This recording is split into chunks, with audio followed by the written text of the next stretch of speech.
আসসালামু আলাইকুম সবাইকে। আজকে একটা খুব সিম্পল ভিডিও দেখাচ্ছি কিন্তু খুব কার্যকরী। দেখা যায় যারা অফিস করেন ভিডিওটি তাদের জন্য।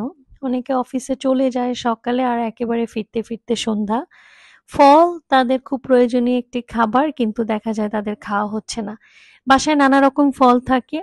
অফিসে যদি আপনারা একটু কায়দা করে সেই ফলটা নিয়ে যান তাহলে ১১টার দিকে ১০:৩০ ১১টার দিকে ব্রেক টাইমে মিড ব্রেকে ফলটা যদি কলিগদের সাথে ভাগ করে খান তাতে পুষ্টিও পাবেন, দুপুরে একগাদা খাওয়া হবে না, অ্যাসিডিটি গ্যাস হবে না। দেখাচ্ছি সেরকম একটি ভিডিও। দেখলেন পেয়ারা কেটে নিয়েছি, বাসায় পেয়ারা ছিল। কি কি ফল কিভাবে নিলে কম্বিনেশনটা সুন্দর হয় সেটাই দেখাচ্ছি। পেয়ারার সাথে একটি শসা, দুটোই ভিটামিন সি রিচ, দুটোতেই ফাইবার আছে, দুটোতেই ক্যালোরির খুব সুন্দর ব্যালেন্স। অর্থাৎ যারা ওয়েট কমাচ্ছেন বা যারা স্বাস্থ্যসম্মতভাবে খাবার খান সবার জন্য এটি খুবই উপকারী। শসাতে প্রচুর পানি এবং এই শীতে দেখা যায় আমাদের অনেক পানি কম খাওয়া হয়, তাই শসা কিন্তু স্কিনকে ভালো রাখে। নিয়ে নিয়েছি একটি ছোট্ট কাচের জার। এক একজনের বাসায় এক এক রকম জার থাকতে পারে, এটা কাচের। কাচের হলে ফুডটা ভালো থাকে এবং সেটা আরো স্বাস্থ্যসম্মত হয় প্লাস্টিকের চেয়ে।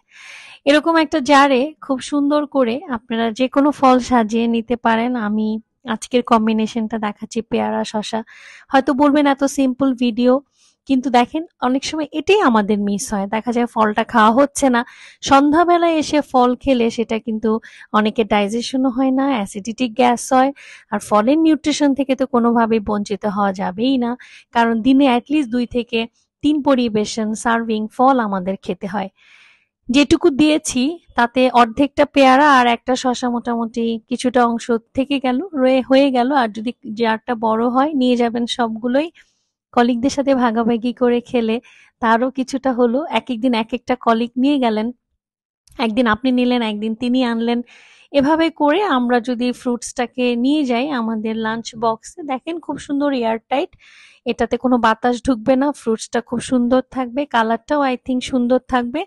আর ফলটার সাথে চাইলে কিছু মানুষের অভ্যাস থাকে ফলের সাথে একটু মরিচ টরিচ খাওয়ার, সেই ক্ষেত্রে একটু সামান্য বিট লবণ রান্নার মরিচের গুঁড়া দিয়ে এভাবে ছোট্ট একটা কন্টেনারে নিয়ে অফিসে রেখে দিলে এভাবে কিন্তু আপনারা ফলটা এনজয় করতে পারবেন। ফলও খাওয়া হবে, পুষ্টিও পাবেন, বাসার ফলও পচে যাবে।